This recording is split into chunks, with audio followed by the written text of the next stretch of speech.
तर फायनली तो दिवस आला जेव्हा आमच्या मोडमल महाराजांचा रथ हा बनून तयार झालेला होता.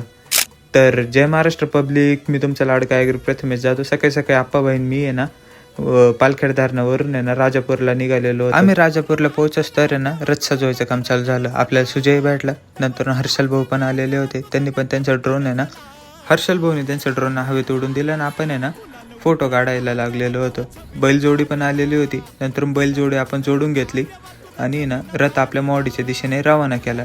नंतर बैलजोडी सोडून आपण रथ आहे ना ट्रॅक्टरला जोडला आणि आम्ही पण आहे ना पावसाचा आनंद घेत आहे ना मोवाडीच्या दिशेने निघालेलो होतो. बरं, मोडमल्ला महाराज की जय. नंतर पालखेड धरणावर आलो. तिथं पण आपण आहे ना ड्रोन हवेत उडून थोडे आपण व्ह्यू कॅप्चर केले. पालखेड धरणापाशी ना व्ह्यू एकदम परफेक्ट आलेला होता. नंतर आपण गावात आलो, रांगोळी काढायची तयारी चालू होती आणि तुम्हाला पालखेड धरणापासले काही क्लिप्स दाखवतो. व्हिडिओ कसा झाला कमेंटमध्ये नक्की सांगा आणि आपल्या पेजला फॉलो करायला विसरू नका. धन्यवाद. हलकी तुतारीचा नाद, तुझ्यासाठी जीव येडा भक्त घालती असाद, तुझ्यासाठी जीव येडा भक्त घालती असाद.